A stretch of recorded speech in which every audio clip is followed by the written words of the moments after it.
জয় গোবিন্দ। আমি নচিকেতা শাস্ত্রী।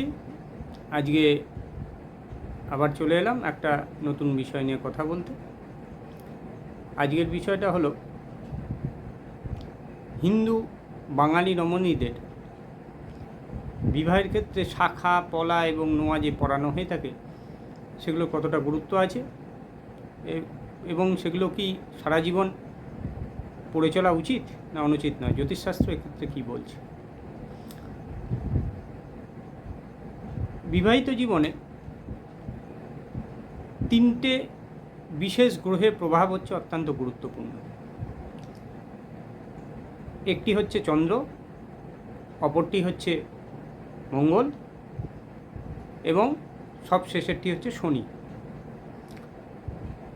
তার মানে এই নয় যে বাকি গ্রহগুলোর কোনো প্রভাব নেই, কিন্তু যেহেতু এই শাস্ত্রটা যারা তৈরি করেছেন তারা সমস্ত মুনি ঋষি, তারা আধ্যাত্ম জগতে অনেক বেশি উন্নত, কতটা উন্নত যে আমরা কল্পনাও করতে পারি না। আমরা শুধুমাত্র ঈশ্বরের কল্পনা করতে পারি, জন্মচক্ষে তো তাকে দেখতে পারি না। তারা একত্রে বসে কথোপকথন করতেন, তারাই শাস্ত্রের প্রণেতা। সুতরাং তারা যে সমস্ত বিষয়গুলো উল্লেখ করেছেন সেই বিষয়গুলোর মধ্যে লজিক অবশ্যই আছে। সে যাই হোক, এক্ষেত্রে আমি চন্দ্রের কথাটাই প্রথম উল্লেখ করে থাকি। আমরা যে মা কাকিমাদের বা দিদি বোনেদেরকে দেখে থাকি যে শাঁখাটি পড়ে থাকে, সেই শাঁখাটি হচ্ছে চন্দ্রের কারক হিসাবে ব্যবহার করা হয়ে থাকে। চন্দ্র এক্ষেত্রে কী করে থাকে? চন্দ্র হচ্ছে মনের কারক গ্রহ। মন যদি প্রশান্ত হয় তবে সেক্ষেত্রে কিন্তু আমরা সংসারের ক্ষেত্রে একটা যথাযথ সিদ্ধান্তে উপনীত হতে পারি। যেমন ঘোলা জলে নিজের প্রতিবিম্ব দেখা যায় না, ঠিক সেরকম মন যতক্ষণ না শান্ত হচ্ছে ততক্ষণ কিন্তু আমরা সঠিক সিদ্ধান্ত সংসারে নিয়ে উঠতে পারি না। চন্দ্র আবার একই সঙ্গে উদারতা, ভাবুকতা, প্রেমিকতা ইত্যাদির কারকও বটে।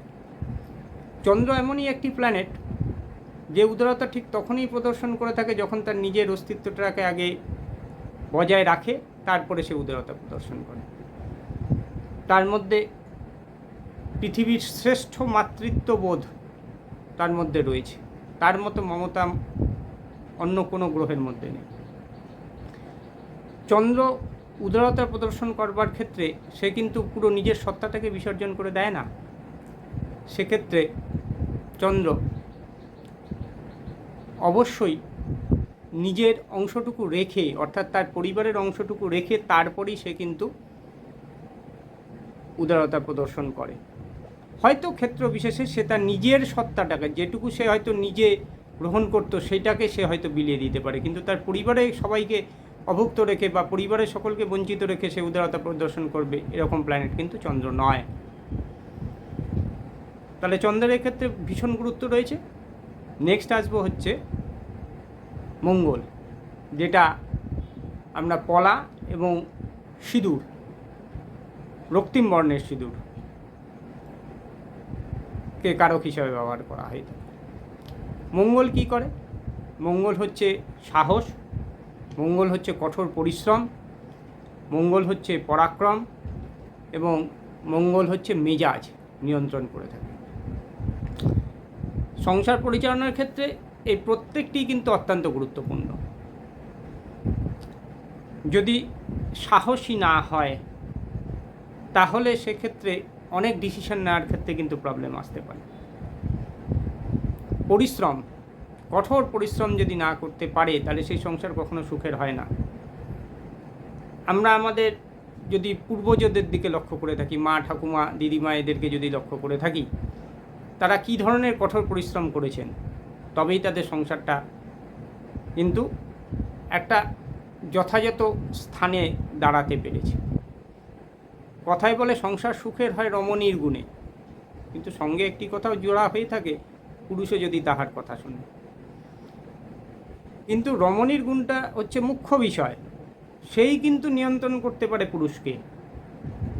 অতএব তার মধ্যে ক্ষিপ্রকারিতাও থাকা দরকার, তার মধ্যে সাহস থাকা দরকার, কঠোর পরিশ্রম করবার ক্ষমতা থাকা দরকার, এবং একই সঙ্গে হচ্ছে তার মেজাজটাকে ঠিক রাখা দরকার। মেজাজ যদি খুব উগ্র হয়ে থাকে তাহলে তার সামনেই কেউ ঘেঁষবে না, আবার মেজাজ যদি খুব নরম হয়ে যায় তাহলে তাকে আবার কেউ মানবে না। সুতরাং তাকে একটা অ্যাভারেজ মেজাজ সবসময় রাখতে হবে, যেটা যখন যেখানে যেরকম তখন সেখানে সেরকম প্রয়োগ করতে পারে। সবশেষে আসবো হচ্ছে শনির উদ্দেশ্যে দেওয়া হয়ে থাকে নোয়া বা লোহা। এখন শনি কী কাজ করে থাকে? শনির প্রথম কার্য হচ্ছে ধৈর্য, তারপরে আসে ত্যাগ তিতিক্ষা, অনুশাসন, ঐতিহ্য, নিয়মানুবর্তিতা, সংযম। এই প্রত্যেকটা বিষয় কিন্তু একটা সংসার গঠনের ক্ষেত্রে অত্যন্ত গুরুত্বপূর্ণ।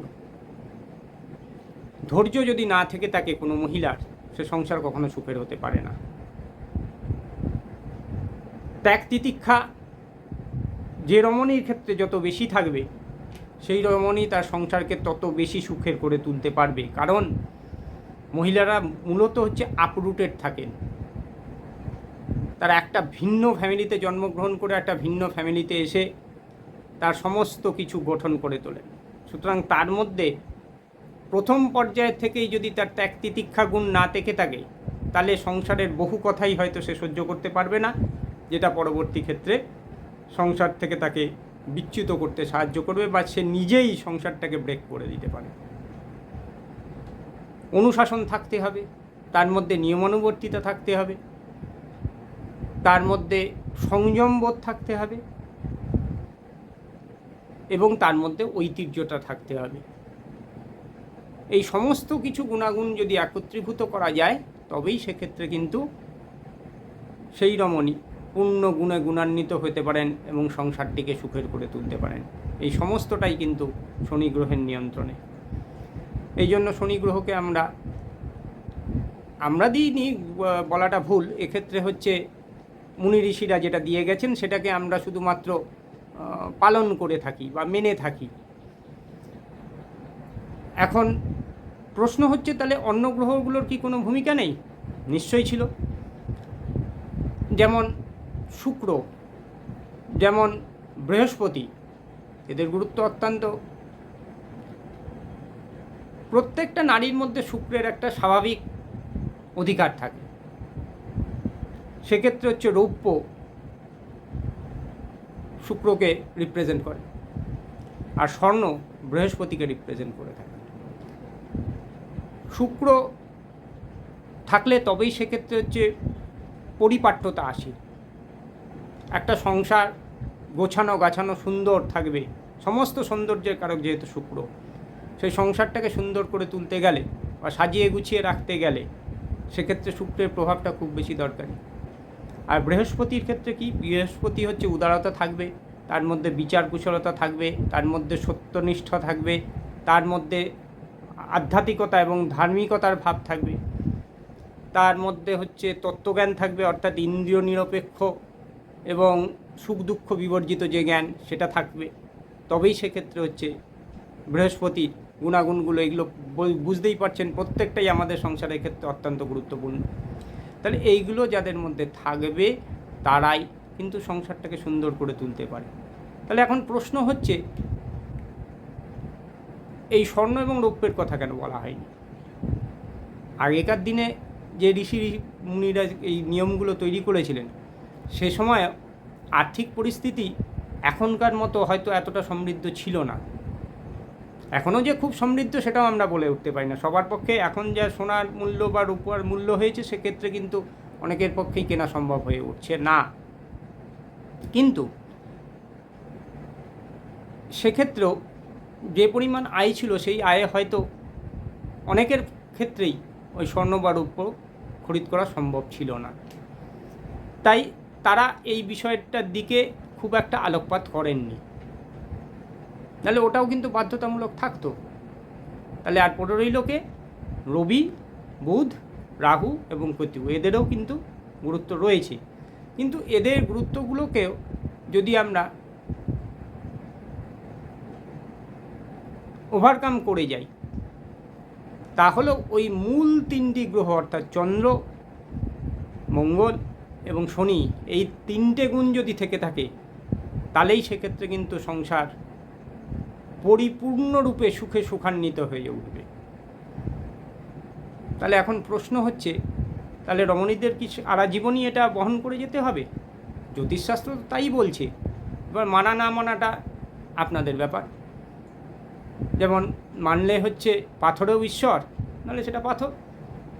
এবার মানতে আপনার এর কারণ লজিকগুলো তো আমি বললাম, এই লজিকগুলো যেহেতু আছে, তাহলে সেক্ষেত্রে আপনি মানতে বাধ্য। এগুলো পড়াটা কেন দরকারি সেটাও আপনি বুঝতে পারছেন। অতএব এটাকে অস্বীকার করবার কোনো জায়গা নেই। আর এই বিষয়গুলো যারা তৈরি করেছেন তাদের মধ্যে আমি নাম করতে পারি যেমন ভৃগু ঋষি, যেমন পরাশর ঋষি। ভৃগুর কথা যদি একটু প্রসঙ্গক্রমে উল্লেখ না করি, তাহলে হয়তো বিষয়টা আপনাদের খুব একটা ইন্টারেস্ট লাগবে না। ভৃগু সেই ঋষি যিনি হচ্ছেন সংসারের প্লালনকর্তা, স্বয়ং শ্রীহরির বক্ষে পদাঘাত করেছিলেন। আমরা যাকে চর্মচক্ষে দেখতেই পারি না, তার বক্ষে পদাঘাত তো বহু দূরস্থ। তাহলে তিনি কোন পর্যায়ে উন্নীত হয়েছিলেন, যিনি সরাসরি বৈকুণ্ঠ লোকে চলে গিয়ে শয়নরত বা বিশ্রামরত শ্রীহরির বক্ষে পদাঘাত করেছিলেন? তাহলে তার ক্ষমতা কতটুকু সেটা আন্দাজ করতে পারছেন? যার কারণে হয়তো শ্রী বিষ্ণু তার বক্ষে ওই ভৃগুমুনির চরণচিহ্ন চিরকালের জন্য অঙ্কিত করে রেখেছিলেন, কিন্তু দেবী লক্ষ্মী বা মাতা কমলা তাকে অভিশাপ করেছিলেন। শুধু তাকে নয়, সমস্ত ঋষিকুলকে অভিশাপ করেছিলেন, কারণ যে অংশে পদাঘাত করেছেন ওই বক্ষে সর্বদা কমলার বাস। তা কমলা কিন্তু, মাতা কমলা কিন্তু সেটা সহ্য করতে পারেননি। তার অপমান, তার স্বামীর অপমান কখনোই তিনি সহ্য করতে পারেননি। তাই সমস্ত ঋষিদের চিরদারিদ্র তার মধ্যে নিক্ষেপ করেছিলেন। তারা শ্রীহীন হয়েছিলেন, কিন্তু তারা জ্ঞানহীন হননি কখনোই। তাদের অর্থনৈতিক সমৃদ্ধি হয়তো ছিল না, কিন্তু তারা পর্যাপ্ত জ্ঞানের অধিকারী ছিল। তারা কোন পর্যায়ে উন্নীত ছিল, এই প্রসঙ্গটা উল্লেখ করতেই আমি এই বিষয়টার উত্থাপনা করলাম।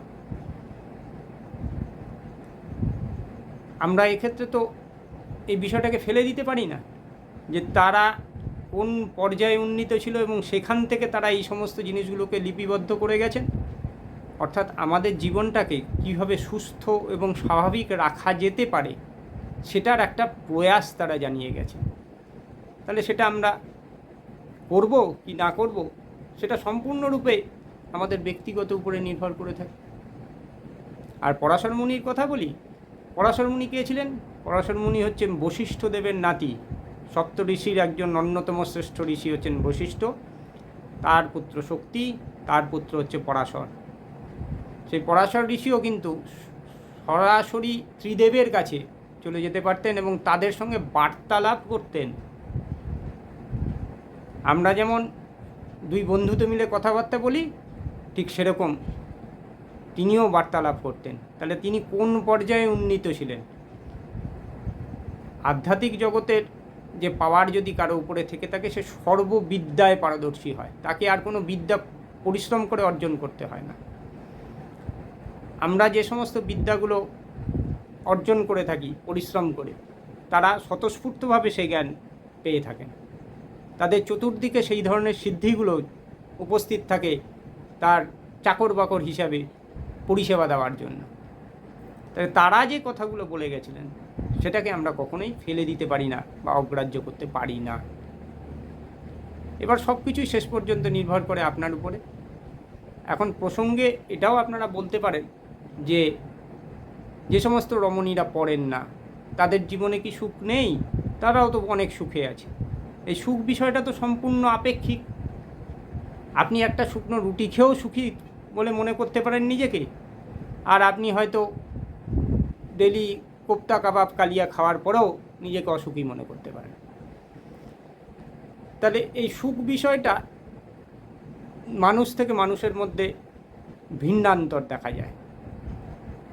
প্রকৃত সুখী যে ব্যক্তি হতে চাইবে, অর্থাৎ মানসিক এবং দৈহিক উভয় প্রকারে, দৈহিক সুখ থাকলে মানসিক সুখ হয়তো নাও থাকতে পারে, আবার মানসিক সুখ থাকলে হয়তো দৈহিক সুখও নাও থাকতে পারে, কিন্তু দুটোর একত্রে সমন্বয় করতে হলে আমাদের এই সমস্ত যে লজিকগুলো আছে, যে রীতিনীতিগুলো আমাদের হিন্দু শাস্ত্র অনুসারে করা হয়েছে, সেগুলোগুলো কিন্তু আমাদের মেনে চলতে হবে। তবেই আমরা জীবনে সুখী হতে পারবো প্রকৃতভাবে। কারণ গ্রহগুলোর মধ্যেও কিছু খারাপ গুণ থাকবে, তখন এই খারাপ গুণগুলো ওই সমস্ত বস্তুগুলো ধারণ করলে তার অশুভত্ব বহুলাংশে হ্রাস পাবে এবং শুভত্ব বহুলাংশে বৃদ্ধি পাবে। তাহলে আমাদের ক্ষেত্রে এটুকু প্রয়াস করাটা আমি মনে করি অত্যন্ত উচিত। আপনাদের কি মতামত সেটা আমাকে কমেন্ট বক্সে লিখে পাঠাবেন। আশা করি আমি যে বিষয়টা উত্থাপন করেছিলাম সেটা আপনাদের উপলব্ধি করাতে সমর্থ হয়েছি। পরবর্তী সময় আপনাদের যদি কিছু জানার ইচ্ছা থেকে থাকে তাহলে আমাকে কমেন্ট বক্সে বা হোয়াটসঅ্যাপে লিখে পাঠাবেন। আমি সেই বিষয়ে যদি সারবত্তা থাকে অবশ্যই নতুন কোনো ভিডিও করে আপনাদের জানানোর চেষ্টা করব। নমস্কার।